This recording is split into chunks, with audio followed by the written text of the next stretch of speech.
நீங்கள் ஹிந்தி வேணான்னு சொல்கிறீங்க, அப்புறம் இங்கிலீஷ் மட்டும் ஏன் கற்றுக்கிறீங்க? அப்படி தானே இருக்கீங்க.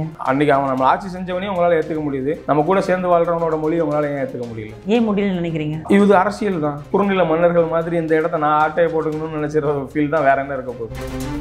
தமிழ் மொழி, இந்த மொழியை வச்சே தான் அவங்க ட்ராவல் பண்ணுறாங்க. நீங்கள் ஒன்றிய அரசுன்னு சொல்லிக்கிறீங்க, மத்திய அரசுன்னு சொல்லிக்கிறீங்க. தனிநாடு கேட்குற அளவுக்கு நமக்கு எந்த அவசியமும் இல்லை. பசங்க மத்தியில் ரொம்ப விதைச்சி இலங்கை மாதிரி இது எல்லாரும் தூக்கி நின்றக்கூடாது.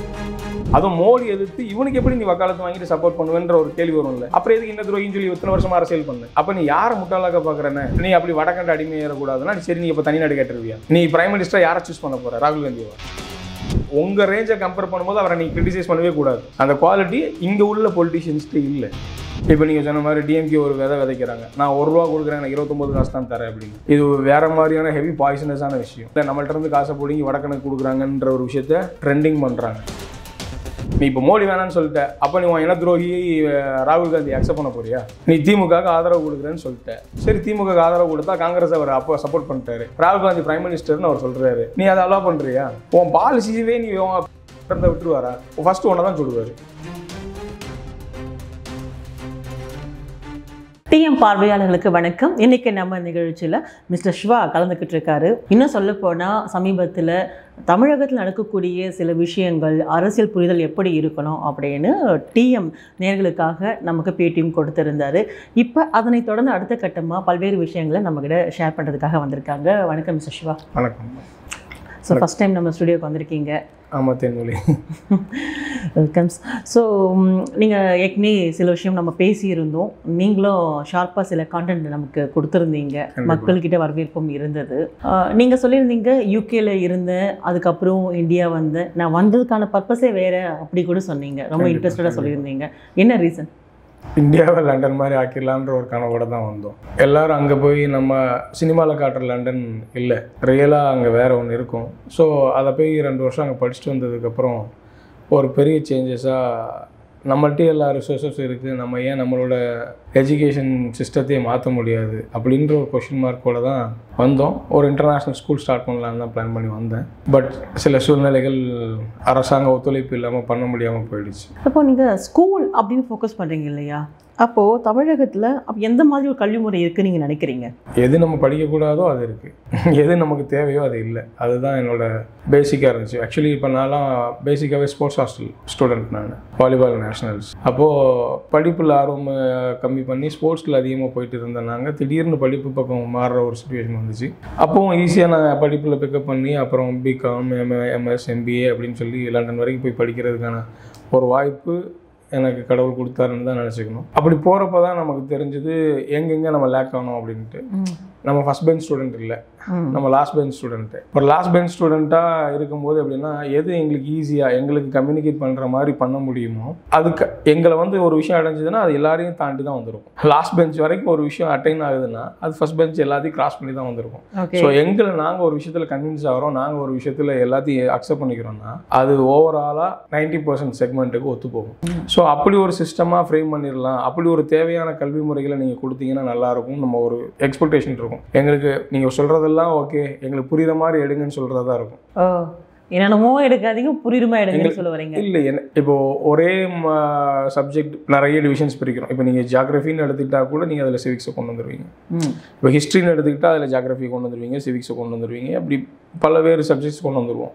அப்போது ஒவ்வொரு சப்ஜெக்டில் கூட நீங்கள் இவ்வளவு டிவிஷன்ஸ் கொண்டு வர்ற பட்சத்தில் அந்த குழந்தைங்க இது அவன் புரிஞ்சுப்பானா மாட்டானா, இது அவனுக்கு தேவையா தேவையில்லையா அப்படிலாம் இல்லாமல் ஒட்டுமொத்தமாக சாப்பிடு அப்படின்னு தட்டிட்டு போயிட்டே இருக்கிற மாதிரி இருக்கும். இப்போ அங்கே ஒரு லண்டனில் இருக்கும்போது என்னென்னா, இங்கே உள்ள பிஹெச்டி படித்தவங்களோட அங்கே உள்ள 10th ஸ்டாண்டர்ட் படிக்கிற பையன் டிபேட் பண்ணலாம். அவன் அவ்வளோ நாலேஜபிளாக இருப்பான். இங்கே உள்ள பிஹெச்டி படித்தவங்களால அவங்க கூட டிபேட் பண்ணி ஜெயிக்கிறது கஷ்டமாக இருக்கும். இல்லை, இன்றைக்கி எல்லாருமே உதாரணமாக என்ன சொல்கிறாங்கன்னா, தமிழன் ஆளாத நாடா அப்படின்ற அளவுக்கு உலகத்தில் எல்லா இடத்துலையும் இருக்காங்கன்னு சொல்கிறாங்க. அப்படி ஒரு புத்திசாலிகள் இருக்கக்கூடிய நம்ம ஆட்கள் இருக்கும்போது எப்படி ஒரு 10th ஸ்டாண்டர்ட் பர்சனோட கம்பேர் பண்ண முடியும் அப்படிங்கிறது கண்டிப்பாக கமெண்ட்ஸில் கேட்க ஆரம்பிச்சிருவாங்க. நீங்கள் பதில் சொல்லுங்கள். முக்கியமான விஷயமே என்னென்னா, இது நீங்கள் நான் என்ன ஆன்சர் வச்சுருக்கணும் அதுக்கான கொஸ்டினாகவே உங்கள்கிட்ட இருந்து வந்துடுச்சு. மேஜர் விஷயம் என்னென்னு கேட்டிங்கன்னு சொன்னால், அவங்க என்ன சப்ஜெக்ட் கொடுத்தாங்களோ படிக்கிறாங்களோ அந்த கல்வி திட்டத்தை தான் நம்ம படிச்சுட்டு இருக்கோம். மெக்கல்லே கல்வி திட்டத்தை படிச்சதுனால தான் நம்ம இப்படி இருக்கிறோம். இப்போ நம்மள்ட்ட இருந்த குருகுல கல்வியை the old product in a new pack அப்படிம்பாங்க. அந்த மாதிரி the old products எல்லாமே நியூ பேக்ல குருகுல கல்வி முறையை அவங்க அழகா பிளான் பண்ணி வச்சிருக்காங்க. அவங்க யாரும் நம்மளோட அவங்க என்ன இப்போ வாழ்ந்துட்டு இருக்காங்களோ அதெல்லாம் நம்மளோட வாழ்வியல் முறை, அவங்க என்ன கத்துக்கிட்டு இருக்கிறாங்களோ அதெல்லாம் நம்மளோட கல்வி முறை. இப்போ இங்கே எப்படி சில மத மாற்றங்கள் ஏற்பட்டுச்சோ அப்படின்னு நம்ம ஃபீல் பண்ணுறோமோ, நம்ம ஆவடையப்பன் தாத்தாவை கூட்டு வந்து மிஸ்டர் ஆண்டனி நம்மள்ட்ட அறிமுகப்படுத்திட்டு போயிட்டாங்க. ஸோ அந்த ஆண்டனி அவர் என்னைக்கு மாறுறாரோ அன்னைக்கு அந்த அடையாளம் அழிக்கப்பட்டுரும், ஆவடையப்பனோட அடையாளம் அழிக்கப்பட்டுரும். அதுக்கு தான் அந்த மத மாற்றத்தில் அவங்க எப்படி ரிலீஜியஸை உள்ள கொண்டு வந்தாங்கிறத நான் அங்கே போய் ஃபீல் பண்ண முடிஞ்சது என்னால்.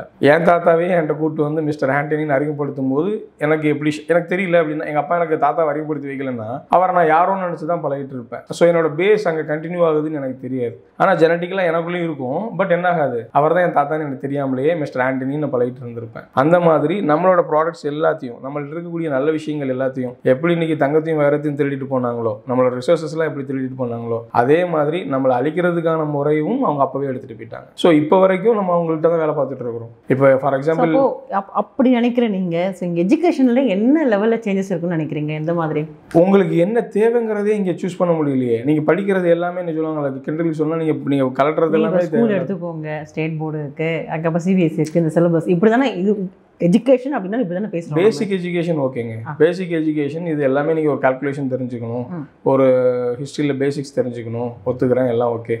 கரண்ட்டில் நீங்கள் வாழ்கிறதுக்கு உங்களுக்கு என்ன தேவைங்கிறதே தெரியலையே. உங்களுக்கு வாழ்கிறதுக்கான விஷயங்கள் எதுவுமே நீங்கள் அந்த ஸ்கூலில் கொண்டு போகலையே. இப்போ நீங்கள் சொன்ன மாதிரி ஒரு 10th ஸ்டாண்டர்ட் படிக்கிற பையனுக்கு எலக்ட்ரிசிட்டியை பற்றி எதுவுமே தெரியல மாட்டேங்குது, அவனுக்கு ஒரு ஆட்டோமொபைல் இண்டஸ்ட்ரியை பற்றி எதுவும் பெருசாக தெரிய மாட்டேங்குது, விவசாயத்தை பற்றி மெயினாக எதுவுமே தெரிய மாட்டேங்குது, அவனை சுற்றி இருக்கக்கூடிய உயிரினங்களை பற்றியோ செடிகள் கொடிகளை பற்றியோ எதுவுமே தெரிய மாட்டேங்குது. பட் இதுக்குள்ளே தான் நீங்கள் வாழ்கிறீங்க. உங்களை சுற்றி நடக்கக்கூடிய எதை பற்றியுமே உங்களுக்கு தெரியாமல் எதையோ ஒரு விஷயத்தை தான் கற்றுக்கிட்டே இருக்கிறோம். இப்போ நீங்கள் சுற்றி என்னென்ன கற்றுக்கிட்டாலும், இப்போ என்ன சொல்கிறோம், நம்ம பிரிட்டானிக்கா புக்கில் ரிலீஸ் பண்ண மாதிரி 1001 இன்வென்ஷன்ஸ் வேர்ல்டுன்னு சொல்லுவாங்க. அந்த இன்வென்ஷனில் ஒரு இன்வென்ஷனில் கூட நம்ம இல்லையே. 1830 உங்கள் கல்வி முறையை நான் கற்றுக்கிட்டு இருக்கிறேன். நீங்கள் ஏபிஜே அப்துல் கலாம் சயின்டிஸ்ட்டை மட்டும் தான் பேசுகிறீங்க, அவருக்கும் நம்ம ரஷ்யாவுக்கு அனுப்பி ட்ரெயின் பண்ணி தான் கொண்டு வந்தோமே தவிர்த்துட்டு நம்ம என்ன கண்டுபிடிச்சோம்? அப்போது இவங்க இல்லாததுக்கு முன்னாடி நம்ம எதுவுமே கண்டுபிடிக்கலையா, நம்மலாம் வாழலையா? இப்போ நீங்கள் சொன்ன மாதிரி நம்ம கிண்டலாக சொல்லுவாங்க, ஒருத்தன் 10 அடி தோண்டி பார்த்துட்டு அதில் ஒரு காப்பர் ஒயர் இருந்தவொடனே எங்கள் ஊரில் அப்போவே வந்து டெலிகாம் லைன் வச்சிருக்காங்களான்னு கிண்டல் அடிச்சதா சொல்லுவாங்க. அப்போ இந்தியன் ஒருத்தன் சொன்னா, நான் தோண்ட 100 அடி தோண்டி எதுவும் வரலையே, நாங்களாம் அப்போவே ஒய்ஃபை டெக்னாலஜி யூஸ் பண்ணியிருக்கோம்டான்னு சொல்லுவாங்களாம். உண்மையிலேயே நம்ம ஒய்ஃபை டெக்னாலஜி அளவுக்கு யூஸ் பண்ணவங்க தான், அதை கிண்டலாக சொல்லிட்டு போகிறோம். பட் ஆனால் நமக்கு எந்த ஒரு ரிசர்ச் லேபும் இல்லாமல், இப்போ நீங்கள் 500 வருஷத்துக்கு முன்னாடி தக்காளின்ற ஒரு பழத்தை சாப்பிட்டா செத்து போயிடுவோம். அது அவ்வளோ பாய்சனஸாக இருந்த ஒரு ப்ராடக்ட். அந்த பாய்சனஸை டீபாய்சனஸை மாற்றினது என்னது? நம்மளும் ஒரு ரிசர்ச் லேப் வச்சுருந்தாங்கல்ல. என்ன நீங்கள் நினைக்கிற இந்த மாதிரி ஏசி செட்டப்பில் உட்கார்ந்த ஒரு லேப் இல்லை, அவ்வளோதான். அவனுக்கான லேப் அவன் மரத்தடியிலே வச்சுட்டான். ஸோ அதை அழகாக மாற்றி தானே நீங்கள் பூமிக்கு அடியில் விளைஞ்ச எத்தனையோ பொருட்கள் பாய்சனஸாக இருந்ததெல்லாம் அன்பாய்சனஸாக மாற்றினான் இல்லையா? அப்போ அவன் ஒரு லேப் வச்சுருந்துருப்பான்ல. எல்லாமே நம்ம தானே மாற்றிருக்கோம். இப்போ நீங்கள் சொன்ன மாதிரி தமிழன் கண்டுபிடிச்ச அத்தனை கண்டுபிடிப்புகளும் இயற்கைக்கு எதிரானதாக இருக்காது. நம்மளும் எண்ணெயை கண்டுபிடிச்சோம், எண்ணெய் வித்துகள் கண்டுபிடிச்சோம், இயற்கை விவசாயத்து மூலமாக இருந்துச்சு. நீங்கள் சொன்ன மாதிரி எதுவுமே இப்போ நீங்கள் அரண்மனையில் அவ்வளோ விளக்கு இருந்துச்சுன்னு சொன்னால் எல்லாரும் ஈவில என்ன போட்டுவிட்டு இருந்தாங்க இல்லையே. எல்லாத்துக்கும் என்ன தான் தேவைப்பட்டுச்சு. அந்த அவ்வளோ எண்ணெய் தேவைப்படுற அளவுக்கு எண்ணெய் உற்பத்திக்கான எண்ணெய் வித்து விவசாய பொருள் மூலமாகவே எடுத்தோமே தவிர்த்து பூமியை தோண்டி இப்படி நாட்டை வம்பாக்கல. இன்னைக்கு இவங்க தோண்ட எடுத்து இன்னைக்கு கச்சா எண்ணெயை உருவாக்கிட்டே இருக்காங்கன்னா அது ஃபுல் அண்ட் ஃபுல் நாட்டுக்கு கேடு. நம்ம கண்டுபிடிச்ச தமிழன் கண்டுபிடிச்ச எந்த ஒரு கண்டுபிடிப்பும் இயற்கைக்கு எதிரானதாக இருக்காது, இயற்கையோட ஒத்து போகிறதா இருக்கும். Okay, so something you are expecting அப்படின்றது மட்டும் தெரியுது. இப்போ நீங்கள் எஜுகேஷன் அப்படின்னாலே வந்து ஏதோ அதை தாண்டின ஒரு சேஞ்சஸ் தமிழ்நாட்டில் இப்போ எதிர்பார்க்குறீங்கன்னு வச்சுக்கோங்களேன். இந்த பொலிட்டிக்கல் பற்றி நீங்கள் பேச வரீங்களா?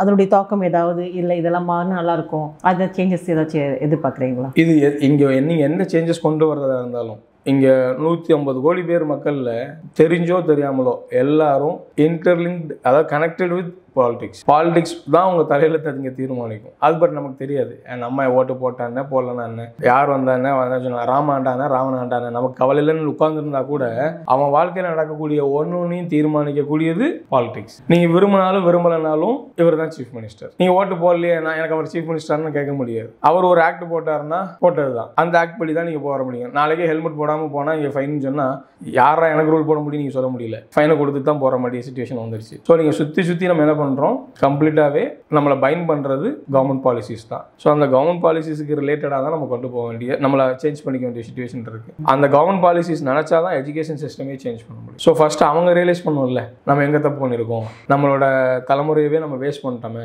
என்ன மாதிரி வேஸ்ட் பண்ணியிருக்கோம் அப்படின்றத புரிஞ்சுக்கணும்ல. இப்போது இந்தியே உள்ளே வரக்கூடாதுன்னு அந்த மாதிரி பிரச்சனைகள், மொழி பிரச்சனையே போய்கிட்டு இருக்கு. அப்படி இருக்கும்போது நீங்கள் எந்த மாதிரி மாற்றம் எதிர்பார்க்குறீங்க? இதுதான் நீங்கள் இப்போ இங்கே கேட்குறது தான் அவேர்னஸ்ஸு. இப்போ பாரதியார் சொன்ன மாதிரி தான், நாம் அறிந்த மொழிகளிலே தமிழ் மொழி தான் இனிமையான மொழின்னு சொல்லிட்ட மாதிரி, அவர் பல மொழிகளை கற்றுக்கிட்டதுனாலையும் தெரிஞ்சுக்கிட்டதுனாலையும் தானே ஒரு மொழி இனிமைன்னு சொல்ல முடிஞ்சிச்சு. இப்போ கண்ணதாசன் சொல்லுவார், எல்லாம் இருக்குன்னு சொல்கிறவனுக்கு தான் அறிவு வேணும், இல்லை அப்படின்னு சொல்கிறதுக்கு அறிவே வேண்டாம். சரிங்களா? முக்கியமான விஷயம் சொன்ன மாதிரி இவங்க வேணான்னு சொல்லும்போது ஒரு ப்ராப்ளம் இல்லை. இப்போ ஹிந்தி வேணுமா வேண்டாமான்னு சொன்னால் எல்லா மொழியும் அவங்க கற்றுக்கணும், தெரிஞ்சுக்கணும், அதோட தேவைகள் என்னன்னு புரிஞ்சுக்கணும். நீங்கள் ஹிந்தி வேணான்னு சொல்கிறீங்க, அப்புறம் இங்கிலீஷ் மட்டும் ஏன் கற்றுக்கிறீங்க? பக்கத்து வீட்டுக்காரனை ஏற்றுக்க மாட்டேன், ஏற்று வீட்டுக்காரன் வந்தால் ஏற்றுப்பீங்களா? அப்படித்தானே இருக்கீங்க. இல்லை, அதுதான் சொல்கிறேன். அன்றைக்கி அவன் நம்ம ஆட்சி செஞ்சவனையும் உங்களால் ஏற்றுக்க முடியுது, நம்ம கூட சேர்ந்து வாழ்கிறவனோட மொழியை உங்களால் ஏன் ஏற்றுக்க முடியல? ஏன் முடியலன்னு நினைக்கிறீங்க? இது அரசியல் தான்.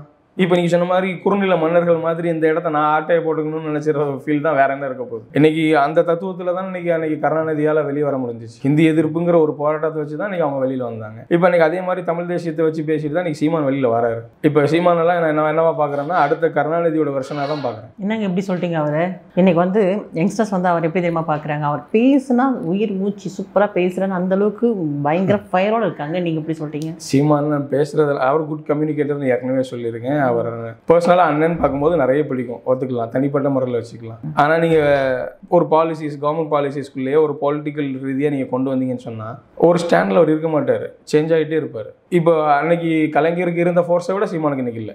கலைஞருக்கு இதை விட பல மடங்கு ஃபோர்ஸாக இருந்தாங்க. இந்த எதிர்ப்பில் இன்றைக்கி பெரிய லெவலில் ஃபோக்கஸ் பண்ணாங்க. அது ரியலாக இருந்துச்சோ இல்லையோ அப்புறமெல்லாம் பறக்கக்கூட இல்லை. பட் நம்ம பெரிய விஷயம் என்னென்னு கேட்டிங்கன்னா, அவருக்கு இருந்த ஸ்ட்ரென்த், அவர் சாகிற வரைக்கும் அவரை தலைவராகவே கொண்டாடி மெரினால தலைவராக்கிட்டு போயிட்டாங்க. ஸோ அந்த அளவுக்கு ஃபோக்கஸ்டாக இருந்த மக்கள் மத்தியில் சீமான் எப்படின்னா அதே பாலிசிஸ் எடுத்து வர, டிஎம்கே எப்படி கொண்டு வந்தாங்களோ அதே மாதிரி ஸ்ட்ராட்டஜிஸ் தான் கொண்டு வர. இப்போ என்னென்னா இனம், தமிழ் மொழி, இந்த மொழியை வச்சே தான் அவங்க ட்ராவல் பண்ணுறாங்க. எனக்கு ஒரு விஷயம் புரியல. இப்போ நீங்கள் இந்தியாவில் தான் இருக்கிறோம், இந்தியாவில் ஒருங்கிணைஞ்சு தான் இருக்கிறோம். நீங்கள் ஒன்றிய அரசுன்னு சொல்லிக்கிறீங்க, மத்திய அரசுன்னு சொல்லிக்கிறீங்க. ஒரு நேஷனல் தாட்ஸ் இருக்கிற யாருமே அப்படி பிரித்து பேச மாட்டாங்க. இப்போது தனிநாடு கேட்குற அளவுக்கு நமக்கு எந்த அவசியமும் இல்லை. இப்போ நீங்கள் சொன்ன மாதிரி நீங்கள் ரொம்ப ஜாஸ்தி பேசி தமிழ்நாடை இலங்கை மாதிரி ஆக்கிடக்கூடாது. பசங்க மத்தியில் ரொம்ப விதைச்சி இலங்கை மாதிரி இது எல்லாரும் தூக்கி நின்றக்கூடாது. கம்யூனிகேஷன் சிவா, அது நீங்கள் இன்னும் எப்படி சொல்ல வரீங்க? இன்னும் கொஞ்சம் புரிதல் வேணும். இலங்கைகிட்ட நம்ம எப்படி போராடி எதுக்காக போராடினாருன்ற ஒரு ஃபீல் இருக்கு இல்லையா? அதே மாதிரி இப்போ இவங்க விதைக்கிறது எல்லாமே இந்தியாவில் நமக்கு இதெல்லாம் வேணும், இதெல்லாம் கேட்கணும்னு கேட்குற மாதிரியான ஒரு தூண்டுதல் இருக்கு. இப்போ நீங்கள் சொன்ன மாதிரி டிஎம்கே ஒரு விதைக்கிறாங்க, நான் ₹1 கொடுக்குறேன், எனக்கு 29 காசு தான் தரேன் அப்படின்னு. இது வேற மாதிரியான ஹெவி பாய்சனஸான விஷயம். நம்ம ₹1 கொடுக்குறோம், நம்மகிட்ட இல்லை, நம்மள்ட்ட இருந்து காசை பிடிங்கி வடக்கனுக்கு கொடுக்குறாங்கன்ற ஒரு விஷயத்த ட்ரெண்டிங் பண்ணுறாங்க. அவங்களுக்கு புரியல. நம்ம மக்களுக்கு அதோட டீட்டெயில் ரிப்போர்ட் இருந்தால் தான் புரியும். டைரக்ட் டாக்ஸஸ் என்ன, இன்டைரக்ட் டாக்ஸஸ் என்ன. அந்த டைரக்ட் டாக்ஸஸ் எல்லாம் கவர்மெண்ட், தமிழ்நாடு கவர்மெண்ட்டே வாங்கிக்குது. இப்போ ஸ்ரீபெரும்புதூரில் எவ்வளோ ஃபேக்ட்ரிஸ் போடுறாங்க, எல்லா ஃபேக்ட்ரிக்கும் டைரக்ட் டாக்ஸஸ் போடுறீங்களே. டைரக்ட் டாக்ஸஸ் என்ன சென்ட்ரல் கவர்மெண்ட்டாக வாங்குது? தமிழ்நாடு கவர்மெண்ட் தானே ரிசீவ் பண்ணிச்சு. அப்படின்னா அந்த அப்படின்னாங்கிற ஒரு வார்த்தை இப்போ ஓரளவுக்கு பிஸ்னஸ் புரிஞ்சவங்களுக்கு அது புரியும். ஒரு காமன் பீப்புளுக்கு அதை பற்றின அந்த டேம்ஸ்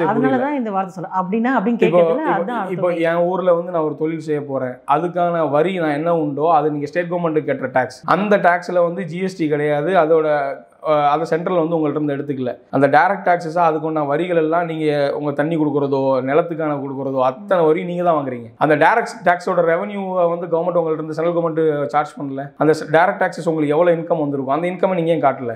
காட்டலன்னு தெரியுமா உங்களுக்கு?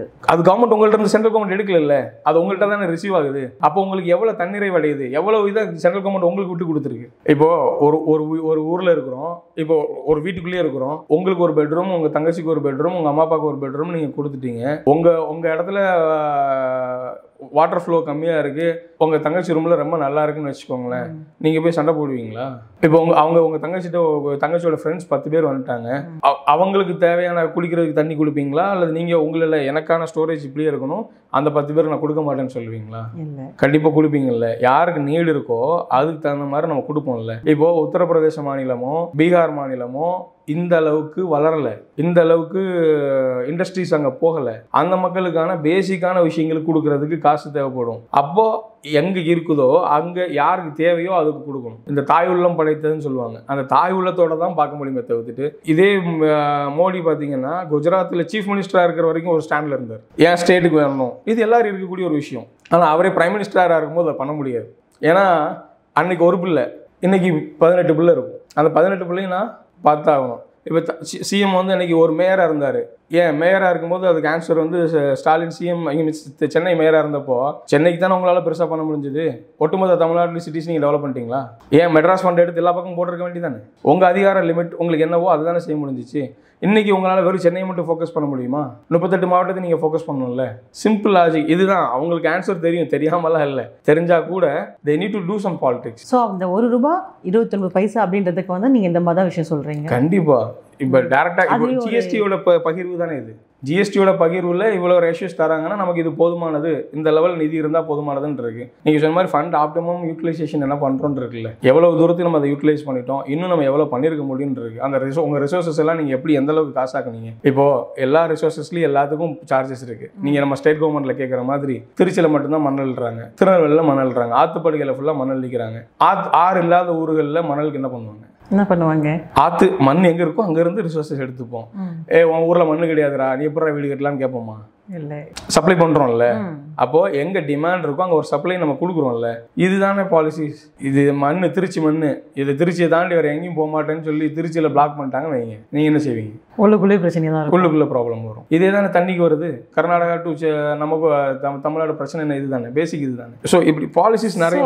அப்போ ஓகே, அந்த பாலிசியை அப்படி பார்க்கும்போது நீங்கள் இப்போ சீமானில் ஆரம்பிச்சிங்க, அதுக்கப்புறம் இந்த ஜிஎஸ்டி சொல்லும் போது ₹1.29 தான் தராங்க அப்படின்னு சொன்னீங்க.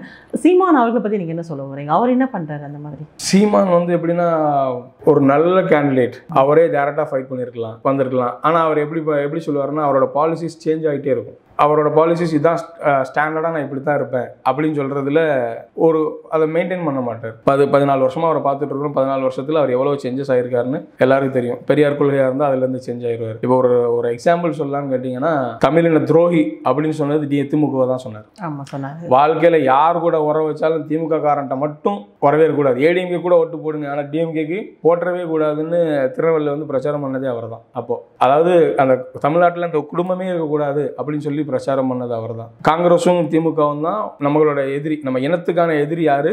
காங்கிரஸும் திமுகவும் தான் அப்படின்னு சொல்லிட்டு அது எல்லாம் அவங்க தம்பிகள் எல்லாருக்கும் தெரியும். அப்போ அவ்வளோ பேருக்கும் தெரிஞ்ச ஒரு விஷயத்த இன்னைக்கு ஒரு ஸ்டாண்டு, இன்னைக்கு ஒரு பேட்டியில் சொல்லும் போது அழகா மீன்ஸ் ஒரு இடத்துல சொல்லும் போது கேஷுவலாக சொல்றாரு, ராமேஸ்வரத்தில் மோடி போட்டி போட்டாருன்னா அங்கே நான் களத்தில் குதிச்சிருவேன். ஒருவேளை நான் இல்லை, நான் போட்டி போடும்போது உதயசூரியன் சின்னத்தில் டைரக்டாக இவங்க தலையிட்டு திமுக போட்டிடுச்சுன்னா நான் என் கேண்டிடேட் வாபஸ் வாங்கிடுவேன். அது எப்படி நீ வாபஸ் வாங்குவேன்? புரியுதா உங்களுக்கு? இது நீ என்ன சொன்ன? அப்போ நீ மோடி எதுக்க வேண்டியது என்ன இருக்கும்? இனத்தை அழிச்சதுல அவருக்கு என்ன பங்கு இருக்கு? அது ரெடிப்படி அமைதிப்படி அவர் என்ன பண்ணாரா? இல்லையே. இன்னைக்கு மோடி எப்படி இன்னைக்கு பரம்பரை எதிரி மாதிரி பார்க்க வேண்டிய, தமிழினத்துக்கான எதிரியா பார்க்க வேண்டிய அவசியம் இருக்கு. நீ அதுக்காக நீ போய் இந்த திமுக கூட சேர்ந்துருவியா? உங்க ஸ்டாண்ட் நான் சொல்றது புரிஞ்சுதா இல்லையா உங்களுக்கு? முக்காவாசி எப்படி நீ அந்த ஸ்டாண்ட்ல போய் சேருவ? நீ அப்போ இருக்கிறவங்க எல்லாம் முட்டாளாக்கிட்டு போற மாதிரியான ஒரு ஸ்டாண்டா இருந்தா இல்லையா? இவங்களும் அதை பார்த்துட்டு கை தட்டிட்டே உட்காந்துருவாங்க.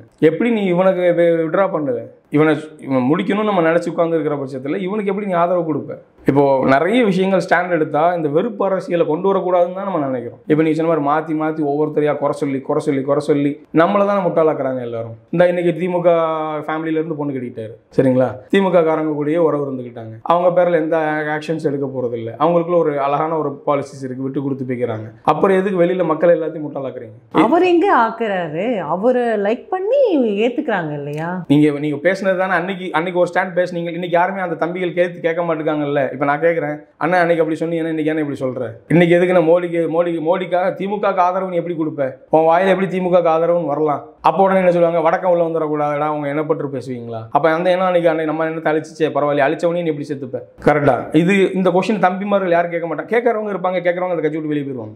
யாருக்கு இந்த ஸ்டாண்டு புரிஞ்சவங்க இருப்பாங்க, நிறைய பேர் ஆட்டோமேட்டிக்காக அந்த கட்சி விட்டு வெளியில் வந்துகிட்டே இருப்பாங்க. இப்போ என்ன சொல்கிறேன்னா, அது ஒரு மாற்று அரசியல் மாற்று சக்தியாக பார்க்கும்போது ஏற்றுக்கக்கூடிய ஒரு விஷயம். இந்த 2 திராவிட கட்சிகளும் வேணாம் அப்படின்னு யோசிக்கும் போது ஒரு மாற்று அரசியலுக்கு மாற்றுறதுக்கான ஒரு இதாக இருக்கிறது யார் பார்ப்பாங்கன்னா சீமான் தான் இருப்பாங்க. இப்போ நானே சொல்கிறேன், நாளைக்கே விஜய் அரசியலில் வந்தால் சீமானும் விஜயும் சேர்ந்த கூட்டணி ஒரு பெரிய மாற்றுறதுக்கான அரசியலாக மாறும். ஒரு இப்போ இருக்கக்கூடிய இளைஞர்கள் மத்தியில் ஒரு பெரிய ஒரு அரசியலுக்கான ஒரு வாய்ப்பாக கிரியேட் ஆகும். அது அந்த வாய்ப்பு சீமானை விட விஜய்க்கு இப்போவே 10% கூட இருக்கும். ஒரு சிஎம் கேண்டிடேட்னு ஈஸியாக அக்செப்ட் பண்ணிக்கக்கூடிய ஒரு பாசிபிலிட்டிஸ் இருக்கும். பட் இந்த 2 பேரும் கூட்டணி சேர்ந்து இந்த 2 மாற்றத்துக்கான திராவிட கட்சிகளை எதிர்த்து நிற்கிறாங்க, இப்போ தேசிய கட்சிகளை எதிர்த்து நிற்கிறாங்கன்னா மட்டும்தான் இங்கே ஒரு மாற்றத்தை எதிர்பார்க்கலாம். இல்லைன்னா அதுவும் வராது. அதுவும் நீங்கள் பாலிசிஸ் என்ன கொண்டு வரீங்கன்னு இருக்கு. சும்மா எதிர்த்து நின்றுட்டு ஒரு எலெக்ஷனில் நின்றுட்டு இப்போ இன்கேஸ் 25% நீங்கள் ஓட்டு வாங்கினா கூட தோத்துட்டீங்கன்னா மாறி கிரேசி. அப்படி பார்க்கும்போது நீங்கள் சொல்றதை பார்த்தா ஃபர்ஸ்ட் நீங்கள் என்ன சொன்னீங்க, தம்பிங்கெல்லாம் யாரும் கேள்வி கேட்க மாட்டேங்கிறாங்க அப்படின்னு சொன்னீங்க. அந்த இடத்துல சீமான் அவர்களுடைய பேசக்கூடிய பேச்சுக்கு ரொம்ப மயங்கியே கேட்குறாங்கன்னு வச்சுக்கோங்களேன். அந்த மாதிரி தாட் வச்சுப்போம். இந்த பக்கம் நீங்க ஆக்டர் விஜயும் எடுக்கிறீங்க. அப்போ இது விஜய் அப்படின்னா அவங்களுடைய ஃபேன்ஸ். ஸோ இப்போ இந்த இடத்துல நாட்டு நடப்பு என்ன நடந்துகிட்டு இருக்கு, சென்ட்ரல் யார் இருந்தா இங்க எந்த மாதிரி ஸ்கீம்ஸ் எல்லாம் கொண்டு வர முடியும், பாலிசி எப்படி மேக் பண்ண முடியும், அந்த மாதிரி யோசனை பண்ணுவாங்கன்னு நினைக்கிறீங்களா? இல்ல அந்த டைம்ல ஓகே சினிமா அந்த ஒரு கிரேஸ் நல்லா பேசுறாங்க அந்த ஒரு கிரேஸ் இது மட்டும் தான் ஒர்க் ஆகும் நினைக்கிறீங்களா? இப்போ இது வந்து நம்ம எப்படி யோசிக்க வேண்டியது இருக்குன்னா, புத்திக்கும் மனசுக்கும் ஒரு வழி கொடுப்போம், இடம் கொடுப்போம். புத்திக்கு இடம் கொடுத்தா நமக்கு அது தோணும், நம்ம மேலே யார் இருக்காங்களோ அங்கேருந்து வாட்டர் ஃப்ளோ கரெக்டாக இங்கே வந்து சேர்ந்தாதான் நமக்கு எல்லாமே நடக்கும். மறுபடியும் இவங்க வந்து அவங்க கூட சேராமல் வெறுப்பு அரசியலை உண்டு பண்ணி ஏதாவது கிரியேட் பண்ணிகிட்டே இருந்தாங்கன்னா நமக்கு கஷ்டங்கிறது இவங்களுக்கு எஜுகேட் பண்ணால் மட்டும்தான் முடியும். ஆனால் எங்கள் எல்லாருக்கும் எப்படி இருக்கும்னா, ஆன்லைனில் இப்போ ரொம்ப சோஷியல் மீடியாவில் ரொம்ப பழகிட்ட மாதிரி அப்போ ட்ரெண்டிங் ஆகுதுன்னா அப்போ என்ன ட்ரெண்ட் ஆகுதோ அதுக்கு தகுந்த மாதிரி கிளம்பி மாறிடும். ஸோ அதை பேஸ் பண்ணி தான் நான் சொல்கிறேன். இப்போ இங்கே எப்படின்னா எப்பவுமே ரியலிஸ்டிக்காக ஒன்று இருக்கும், ப்ராக்டிக்கலாக ஒரு சில விஷயங்கள் மாறும். இப்போ எல்லா அரசியல் கட்சிகளுமே காம்ப்ரமைஸ் பண்ணிப்பாங்க. சொல்லுவோம் இந்த ஸ்டாண்ட் எடுத்துக்கலாம்னு சொல்கிறாங்க, அதுக்கப்புறம் அப்படி காம்ப்ரமைஸ் பண்ணிப்பாங்க. இப்போ கமலஹாசன் மாதிரி ஈஸியாக காம்ப்ரமைஸ் பண்ணிட்டு போயிட்டே இருப்பாங்க. ஸோ அப்படி நடுவில் அவர் கோர்த்து வர்றீங்க, அவரை கோக்குறதுக்காக இல்லை, அவர் அரசியல் வியாபாரிங்கிறத அவரும் அவரை காமிச்சிட்டு போயிட்டே இருந்துட்டாரு. அவ்வளோதான். அவருக்கு தேவையான சீட் கிடைச்சிச்சு, காசு அவரை நம்பி வந்தவங்க தான் ஏமாந்து போயிட்டே இருக்கிறாங்க. அவ்வளோதான். இப்போ நீங்கள் சொன்ன மாதிரி நீ கமலஹாசனால எதை தூக்கி டிவி டார்ச் லைட்டை வச்சு டிவி உடச்சிட்டாரு, எல்லாமே பண்ணிட்டாரு. அதை வச்சு கோவத்தில் பல பேர் மாற்று சக்திக்கு வந்தாங்க. இன்னைக்கு அவங்க கூடயே போய் நான் எங்க பார்த்தீங்கன்னா இங்கே நிற்கிறேன்னு பெருமையாக சொல்கிறாரு. ஸோ இது அவர் வேணால் ரொம்ப அறிவாளியாக இருக்கலாம், ஆனால் அவர் எப்போவுமே தமிழ்நாட்டு மக்களை முட்டாளாவே நினச்சிட்டு இருப்பார். ரொம்ப இவங்க என்ன சொன்னாலும் நம்ம சாப்பிட்டு கொடுக்குறத ஏற்றுப்பாங்க அப்படின்ற மென்டாலிட்டியோடய இருக்கக்கூடிய ஒரு கேரக்டர் இருந்தவர். But brilliant. அந்த பிரில்லியன்ஸியை எப்போதுமே நம்ம ஆட்கள் யூஸ் பண்ணிக்கிட்டே இருக்கிறாங்க. அதுதான் பிரச்சனை. ஃபார் எக்ஸாம்பிள் அதுக்கு இன்னும் இப்போ லைவ் எக்ஸாம்பிளே சொல்லலாம். இப்போ ரஜினி கமல்லே பார்த்துக்கிட்டிங்கன்னா அவங்க ஓரளவுக்கு ஸ்டாண்டர்டாக வர்ற வரைக்கும் அவங்க 2 ரசிகர்களுமே ஃபைட் பண்ணிக்கிட்டாங்க. அவங்க ஃபைட் பண்ணிக்கிட்டதை என்றைக்குமே உள்ளே புகுந்து அவங்க தடுத்துக்கிட்டதே கிடையாது. போட்டிக்கு போட்டியாகவே விடுற மாதிரி பதில் பேசிக்கிட்டே அதை ஒரு 2 காலைங்க போட்டி போடுற மாதிரியே நம்மளை வச்சுட்டு நம்மளை அப்படியே அந்த 2 ரசிகர்களையும் மோத விட்டு வேடிக்கை பார்த்துக்கிட்டே 40-50 வருஷத்தை ஓட்டிட்டாங்க. அவங்க வாழ்றதுக்காகவே நம்மளை அழகாக ஃபைட் பண்ணி வச்சுட்டு ஒரு நல்ல ஸ்டாண்டர்டுக்கு வந்ததுக்கப்புறம் நீங்கள் எல்லாம் ஃபைட் பண்ணாதீங்க, நாங்கள் 2 பேரும் ரொம்ப நட்பு, நாங்களாம் ரொம்ப ஒத்துமையானவங்க அப்படின்னு சொல்லுவாங்க. அதே ஃபார்முலாவை விஜயும் அஜித்தும் கொண்டு வந்துட்டாங்க. அதே ஃபார்முலாவை தனுஷும் சிம்புவும் கொண்டு வந்தாங்க. இந்த சினிமா அரசியல்வாதிகள் இருந்து கற்றுக்கிட்ட மாதிரி பெர்ஃபெக்டாக இந்த தமிழக மக்களை எப்படி கொண்டு போக முடியும் நல்லா தெரிஞ்சவங்க அவங்க. நீங்கள் சொன்ன மாதிரி எமோஷனலாக வீக்காக இருப்போம், அதை வச்சுக்கிட்டே இதை நம்ம ஒரு என்டர்டெயின்மெண்ட்டாகவே நினச்சிட்டோம். அவனை பற்றி பேசியா இவனை பற்றி பேசியா மாற்றி இதுதான் அரசியல் ட்ரெண்ட். அதே தான் சினிமாவில் கொண்டு வந்துட்டு இதை வச்சுட்டே அவங்க எல்லாரும் பொழப்ப பார்த்துட்டாங்க. இன்னைக்கு அவங்க எல்லாருமே வெல் செட்டில்டு. இன்னைக்கு இப்படி மக்களும் செட்டில்டு, ஆனால் வெல் செட்டில்டு இல்லை. அவ்வளோதான். இப்போ நீங்கள் சொன்ன மாதிரி இவங்கெல்லாம் போயஸ் கார்டனில் செட்டில்டு, இவங்கெல்லாம் கூவத்தில் பக்கம் செட்டில்டு. அவ்வளோதான். இதான் டிஃப்ரென்ஸ், வேறு ஒன்றுமே இல்லை. இந்த செட்டில்டுங்கிறது இதெல்லாம் நம்ம புரிஞ்சிக்க முடியும்ல. இப்போ நீங்கள் சொன்ன மாதிரி நம்மள்ட்ட 50 ரூபா 100 ரூபாயா வாங்கினவங்க எல்லாம் இன்னைக்கு 500 கோடி 1000 கோடி தனியாக ஒரு ஜெட் ஃப்ளைட் வாங்குற அளவுக்கான ஒரு காசில் இன்னைக்கு வந்துட்டாங்க. நம்ம எங்கேவா இருக்கும்? இப்போ நம்மளோட ரிசோர்ஸஸ்லாம் நம்ம எங்கே கொடுத்துருக்குறோம்? நம்ம யாரை கொண்டாட நினைக்கிறோமோ அவங்கள மட்டுமே வசதி விட்டுட்டு போகிறோமே தவிர்த்துட்டு அவங்க யாரும் நம்மளை தூக்கி விடணும்னு நினச்சதே இல்லையே. அதுதான் மனசில் கஷ்டமாக இருக்குது. நம்ம அவங்கள்ட்ட கொடுத்து கோடீஸ்வரங்கள் ஆக்குனதுக்கப்புறம் ஏதாவது ஒரு கஷ்டம் வந்துட்டா அவர் செய்யலையே இவர் செய்யலையேன்னு அவர்கிட்ட இருந்து நம்ம கேட்குற மாதிரி இருக்கு.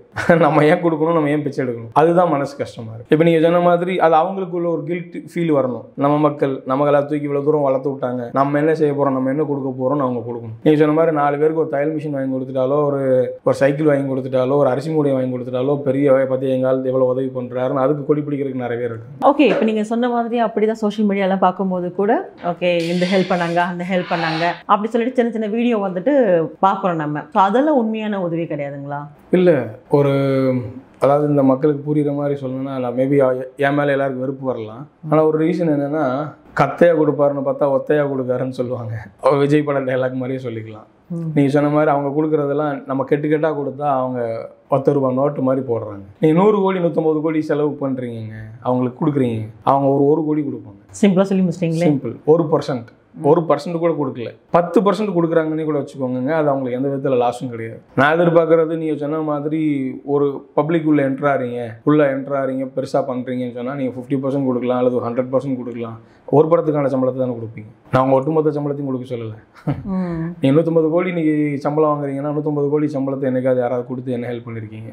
ஸோ சிம்பிளாக பார்க்கக்கூடிய மக்கள் புரிஞ்சுப்பாங்கன்னு நினைக்கிறேன். ஓகே, அடுத்ததாக பார்க்கும்போது ஒரு சீரியஸ் பொலிட்டிஷியன் அப்படின்னு எடுத்துக்கிட்டால் யாரை சொல்வீங்க? ஏன்னா ஒவ்வொருத்தரும் ஒவ்வொரு மாதிரி கொள்கை ரீதியாக பேசும்போதும் இல்லை அந்தந்த டைமில் ஏற்ற மாதிரி பேசும்போதும் அண்ணாமலை அவர்கள் எப்படி இருக்கா நீங்கள் நினைக்கிறீங்க? சீரியஸ் பொலிட்டிஷியன் அப்படின்றத தமிழக மக்கள் விரும்புகிறதே இல்லை. அவங்க ஒரு என்டர்டெய்னிங் பொலிட்டிஷியன் தான் விரும்புவாங்க. இப்போ நீங்கள் சொன்ன மாதிரி கத்தி பேசணும், இப்போ அது என்னாலையும் பேச முடியும். அந்த ஒரு பாடி லாங்குவேஜ் கிரியேட் பண்ணிட முடியும். எப்படி பேசிக்காம இல்லை, அது நம்ம சொல்கிறோம் இல்லையா? இப்போ நார்மலாக சொல்கிறோம், பேசினா காமிங்களே. இல்லை இப்போ அவர் சொல்லாமே, இப்போ டிஎம்கே பற்றி அகேன்ஸ்டா மீன்ஸ் ஃபேவராக சொல்லும்போது மோடி வந்து அவர் எழுத்து நிற்பேன்னு சொல்லும்போது சொல்லாமே, நீ எழுத்து நில்லு, உன எழுத்து நானே பிரச்சாரம் பண்ணுவேன் நானே சொல்லலாம். நீ அன்னைக்கு என்ன பண்ண, இன்னைக்கு ஒன்றும் இல்லை, அவர் பேசின வீடியோவே அவருக்கு எழுத்து பிரச்சாரம் பண்ணிட்டு இருந்தாலே போதுமானது. அவர் இந்த பக்கம் ஒரு பக்கம் டெலிகாஸ்ட் பண்ணட்டும், இந்த ஒரு பக்கம் அவர் 5 வருஷத்துக்கு முன்னாடி அவர் என்ன பேசினாருங்கிறத போட்டு காமிச்சிட்டு இருந்தாலே அவங்களே கன்ஃபியூஸ் ஆயிடுவாங்க. இவர் என்ன சொல்ல வராருன்னு கன்ஃபியூஸ் ஆயிடுவாங்க. ஸோ இது நம்மளால பேச முடியும், ஈஸியாகவே பேச முடியும். இப்போ எப்படி நீ அவனை ஏற்றுப்ப? அதுவும் மோடி எதிர்த்து இவனுக்கு எப்படி நீ வக்காலத்து வாங்கிட்டு சப்போர்ட் பண்ணுவேன்ற ஒரு கேள்வி வரும் இல்லை? அப்புறம் எதுக்கு இந்த துரோகின்னு சொல்லி இத்தனை வருஷமா அரசியல் பண்ண?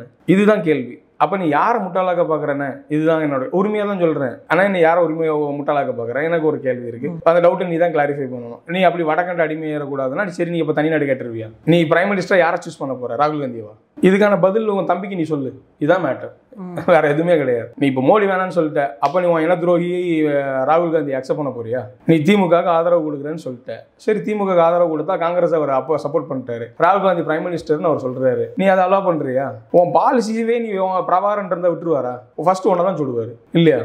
அந்த ஒரு விஷயம் தெரியலங்கிற கோவம் தான், வேற ஒன்று. இது வந்து அவர் சொல்ற சாமானியன் அரசியல், பாமர அரசியல் பேசும்போது இப்போ நான் பாமரனாவே யோசிக்கிறேன். ஒரு பாமரனா இருக்கும்போது அது எப்படி என்னால் டைஜஸ்ட் பண்ணிக்க முடியும், எப்படி என்னால் அக்செப்ட் பண்ணிக்க முடியும்? இப்போ நான் கம்பேரிசன் பண்றேன், எனக்கு நார்மலாக மோடியை பிடிக்கும். இப்போ நீ சொன்ன மாதிரி comparative to any other prime minister ஒரு 18 hours ஆகுது ஒர்க் பண்ண முடியுது. இன்னைக்கு ஒரு கவுன்சிலர் அம்மா செத்தா கூட இங்கே ஒரு டிராஃபிக் ஆயிருங்க.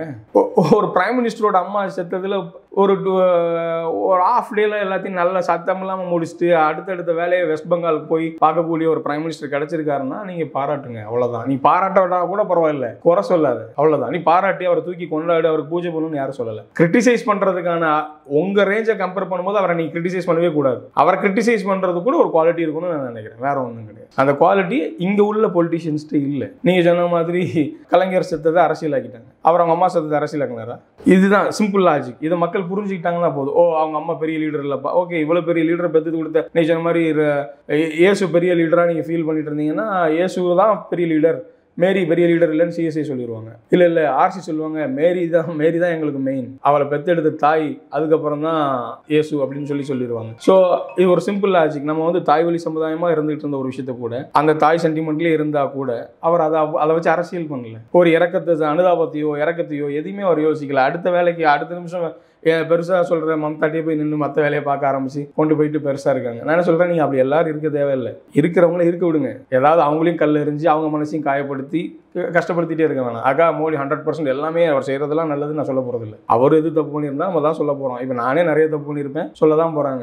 இப்போ இதில் போய் இல்லை நான் எது பண்ணாலும் சரி அப்படின்னு நம்ம சொல்லக்கூடிய கேரக்டர் கிடையாது. அதை புரிஞ்சுக்கிட்டா நல்லது. அதை புரியாத நம்ம மக்களை டைவர்ட் பண்ணுறாங்களே, இந்த மக்கள் ஈஸியாக ஏமாந்துடுறாங்களே, இப்போ டைவர்ட் பண்ணிடலாம், இந்த சப்ஜெக்ட்லேருந்து ஈஸியாக டைவர்ட் பண்ணிடலாம். அப்போது அந்த டைவர்ட் பண்ணுறக்கூடிய விஷயத்தில் இவங்க போய் கடைசி வரைக்கும் நமக்கு தேவையானது எதுவுமே கிடைக்க மாட்டேங்குது. இதில் எல்லாமே முழுக்க பாதிக்கப்படுறது யாருன்னு கேட்டிங்கன்னா middle class and upper middle class. இந்த middle class and upper middle class people மட்டும்தான் ரொம்ப பாதிக்கப்படுவாங்க. இது அவங்க ஆக்சுவலாக நம்ம தான் வந்து எலிகள் மாதிரி, நம்மளை வச்சு தான் எல்லா ட்ரையலும் நடக்கும். இதை புரிஞ்சுக்கிட்டாங்கனாலே போதும். அது நான் சொல்கிறது இன்டர்நேஷனல் பாலிடிக்ஸாக இருந்தாலும் தான், பிஸ்னஸ் பாலிடிக்ஸாக இருந்தாலும் தான், ஒரு பிராண்டிங் அட்வர்டைஸ்மெண்ட்டாக இருந்தாலும் தான், எதுவாக இருந்தாலும் இருந்தாலும் பாதிக்கப்படுறது middle class and upper middle class people மட்டும்தான். இதில் எப்படி தான் இப்போ மாற்றுறது? Political awareness. அந்த பொலிட்டிக்கல் அவேர்னஸ் மட்டும்தான் உங்களுக்கு காமிக்க முடியும், வேற எதுவுமே கிரியேட் பண்ண முடியாது. இங்கே ஒரு சட்டம் போட்டால் மட்டும்தான் நம்ம ஆட்கள் திருந்துவாங்க, இல்லைன்னா மாற்றிக்கவே முடியாது உங்களால். இப்போ நம்மள்ட்ட தமிழர்களுக்குன்னு ஒரு பொதுவாகவே ஒரு மனப்பக்குவம் இருக்கும். நீங்கள் ஒரு வேலி போட்டிங்கன்னா கூட அவங்க அதை பார்த்து கிராஸ் பண்ணுறதுக்கு யோசிப்பாங்க.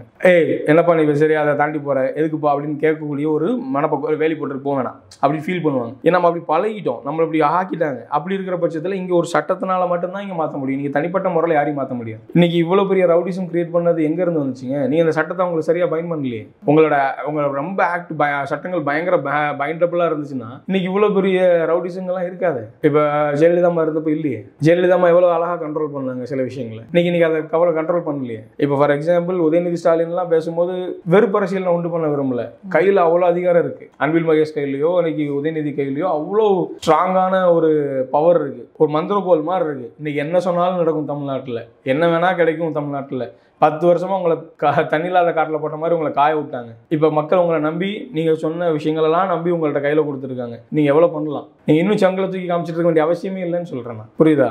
நீங்கள் நினச்சா பல எய்ம்ஸ் உருவாக்கலாம், அவன் தேவையே இல்லை. நீங்கள் சென்ட்ரல் கவர்மெண்ட்டை டிபெண்ட் பண்ணியிருக்க வேண்டிய அவசியமே கிடையாது. உங்கள் கையில் இருக்குது அதிகாரம். இப்போ நீங்கள் சொன்ன மாதிரி 1000 ரூபா நீங்கள் கொடுத்து அதில் ஒரு 26,000 கோடி 30,000 கோடின்னு தேவையில்லாமல் வேஸ்ட் பண்ணுறதுக்கு கேந்திர வித்யாலயம் மாதிரி உங்களோட இருக்கிற கவர்மெண்ட் ஸ்கூல்ஸை நீங்கள் பெரிய லெவலில் கொண்டு வந்து ஜாதி ரிலேட்டட் இல்லாமல் இன்டர்நேஷனல் சிலபஸ் கொண்டு வர முடியாதா? ஒரு கவர்மெண்ட்டால் கிரியேட் பண்ண முடியாதா? ஒரு தொகுதிக்கு ஒரு அரசாங்க ஆஸ்பத்திரி கொண்டு வர முடியும்ல? நீ மெடிக்கல் காலேஜ் கொண்டு வர வேணாம், மல்டி ஸ்பெஷாலிட்டி ஹாஸ்பிட்டல் கொண்டு வரலாம்ல?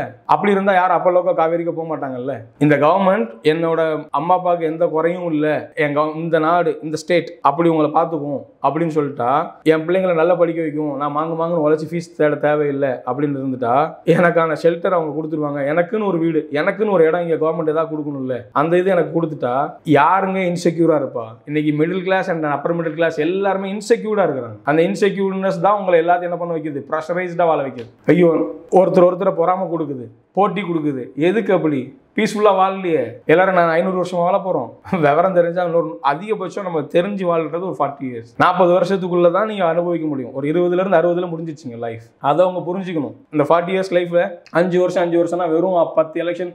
நான் 10 எலெக்ஷன் உங்களை 10ல் 8 எலெக்ஷன் உங்கள் லைஃப்பை முடிச்சிடும். அந்த 8 எலெக்ஷன் உங்கள் லைஃபையே தீர்மானிக்க போதுன்னா அதை நீங்கள் எவ்வளோ பெரிய விஷயமா பார்க்கணும். 5 வருஷத்துக்கு ஒரு எலெக்ஷன்ங்கிறதையே நம்ம நிப்பாட்டிடணும். பிக் பாஸுக்கு ஓட்டு போடுற மக்கள் ஒரு வருஷத்துக்கு ஒரு ஓட்டு போட மாட்டாங்களா? பெரிய செலவுன்னு ஆக போகுது. ஈஸியாக நம்ம உட்காந்து ஓட்டு போட்டால் மெசேஜஸ் கொடுத்துட முடியாதா? இது ஒரு பெரிய செலவா? உண்மைதானே? 100 நாள் உட்காந்து டிவியை பார்த்துட்டு அதுக்கு ஓட்டு போட்டு அப்படியே கஷ்டப்பட்டு நாட்டை பற்றி பேசுகிறோம். அது தேவையாது? அதுக்கு பார்க்கறது நம்ம வீடு நல்லா இருக்கணும், அந்த வீடை பற்றி கவலைப்படாமல் நம்ம வீடு நல்லா இருக்கணும்னு நினச்சா நாடு நல்லா இருக்கும். நாடு நல்லா இருந்தால் இங்கே உள்ள எல்லா வீடும் நல்லா இருக்கும். ஸோ அப்படி ஒரு வருஷத்துக்கு ஒரு அரசியல் எலெக்ஷன் வச்சு நீங்கள் சொன்ன மாதிரி ஒரு பேங்க்ல ஆடிட்டிங் பண்ணுறீங்க, என்ன கொடுத்தீங்க, என்ன வந்தது, எல்லாம் பண்ணுறீங்க. என்னோட தனி மனித உரிமைக்கு நீங்கள் பெரிய லெவலில் கொஸ்டின் மார்க் போடுறீங்க. ஒரு 3 மாதம் நான் என்னோட டியூஇஎம்ஐ கட்ட முடியலன்னா என்னோட சிபில் ஸ்கோர் சொல்லி முடிச்சு இனிமேல் லோனே வாங்க முடியாது, நான் உலகத்திலேயே தீண்டத்தகாதவன் மாதிரி என்ன ஆக்கி ஃபர்தர் பிஸ்னஸ் எங்கேயுமே பண்ண முடியாது, கடன் கிடைக்காம ஆக்கிடுறீங்க. உங்கள் கவர்மெண்ட்டுக்கு நாங்கள் என்ன பண்ணோம்? உங்களுக்கு என்ன ரேட்டிங் இருக்குது? ஒரு வருஷத்துக்குள்ளே நீ சொன்ன பாலிசிஸ் எல்லாம் நீ உன்னோட மேனிஃபெஸ்டோவில் நீ சொல்லியிருக்கணும், இத்தனை வருஷத்தில் நான் செய்கிறேன். என்னைக்கு மேனிஃபெஸ்டோவை பார்த்து இன்னைக்கு எந்த கவர்மெண்ட் இன்னைக்கு எலெக்ஷன் கமிஷன் அதை பற்றி ஆக்ஷன் எடுத்திருக்காங்க? போன எலெக்ஷன் உன் மேனிஃபெஸ்டோவில் இவ்வளோ கொடுத்துருக்கப்பா, நீ 100 வாக்குறுதி கொடுத்த, அதில் 30 தான் நிறைவேற்றிருக்க, 70 நீ மீன்ஸ் 70 நீ நிறைவேற்றவே இல்லை, அதுக்கான பெனால்ட்டி உனக்கு என்ன அப்படின்னு எந்த எலெக்ஷன் கமிஷன் அது கேட்டிருக்கா? அல்லது மக்கள் ஏன் அதை கேட்கல? இவ்வளவு நீ பண்ணியிருக்க, இவ்வளவு மிஸ்டேக்காக நீ ஃப்ராட்லண்ட்டாக நீ இவ்வளவு கொடுத்துட்ட, அதனால் நீ இதில் எலெக்ஷனில் பார்ட்டிசிபேட் பண்ணுறதுக்கு உன் கட்சிக்கு தகுதி இல்லைன்னு எலெக்ஷன் கமிஷன் ரிப்போர்ட் கொடுத்தா இங்கே பாலிடிக்ஸ் மாறிடும். இஷ்டத்துக்கு அதை தர அள்ளி வீச மாட்டாங்க. இன்னைக்கு பொய் வாக்குறுதிகள் சொல்லி தான் இன்னைக்கு பல கட்சிகள் இன்னைக்கு ஆட்சியில் உட்காந்துட்டு இருக்கு, பல ஸ்டேட்டுகளில் ஆட்சியில் உட்காந்துட்டு இருக்கு. இப்படி ஒரு ரிலேட்டடாக இருக்கு. இப்போ ஒவ்வொரு வருஷமும் வச்சு ஆடிட்டிங் வச்சு உன் ரிவ்யூவில் நீ இதெல்லாம் ஸ்டார்ட் பண்ணிட்டியா இல்லையா, இதெல்லாம் நீ பண்ணல, உன் மேனிஃபெஸ்டோவில் இதெல்லாம் இருக்கு, இல்லைன்னா உனக்கு இந்த வருஷம் நீ பண்ணிடுவேன், இப்போ நீ உன்னோட சின்னத்துக்காகவே இத்தனை தேதிக்குள்ளே நீ அப்ளை பண்ணி எடுத்துக்கன்னு சொல்லி கொடுக்கக்கூடிய ஒரு விஷயத்த இவ்வளோ பாலிசிஸ் இவ்வளோ ஃபண்டிங் நீங்கள் போட்டிருக்கீங்க, இதுக்கான ரிசோர்ஸ் நீங்கள் என்ன பண்ணிருக்கீங்க? இன்னும் 2 வருஷம் தான் டைம் இருக்குது, அல்லது 3 வருஷம் தான் டைம் இருக்குது, இதை நீ செய்ய ஆரம்பிக்கணுன்ற நோட்டிஃபிகேஷன் 5 வருஷமா நீ என்ன பண்ணிட்டு இருக்க? எலெக்ஷன் கமிஷனே அதில் தலையிடல, கவர்மெண்ட்டையும் அந்த பாலிசிஸை உருவாக்கல. என் மொத்த லைஃபையும் உங்கள்ட்ட 5 வருஷத்துக்கு நான் கொடுக்கணும். வருஷம் நான் கேட்டது கிடைக்கலன்னு சொன்னால் நான் கேள்வி கேட்குற மாதிரி இருக்கணும்ல. இங்கே யார் ஒரு கவுன்சிலரோட கேட்க முடியலையே. இந்த ஆதங்கம் எனக்கு இருக்குது, அது எல்லாருக்குள்ளேயும் இருக்கும். பட் அதை நீ சொன்ன மாதிரி உடனே ரவுடிசம் வந்துடும். நம்மளோட மைனஸ் என்னன்னு பார்த்து நம்ம மைனஸ் அடிப்பாங்க. நீ மைனஸை பார்த்து அடிச்சு என்ன பிரயோஜனம்? எனக்கு ஒரு மண்ணாங்கட்டியும் கிடையாதுன்னு போயிட போகிறோம். பட் எல்லாருக்கும் அது ஒரு பயம் இருக்கும். உயிர் பயம் வந்துடும். உங்களுக்கு எங்கெங்கே நெருக்கடி கொடுக்க முடியுமோ கொடுப்பாங்க.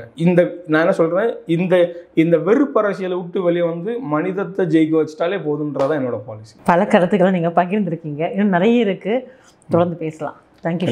கண்டிப்பாக.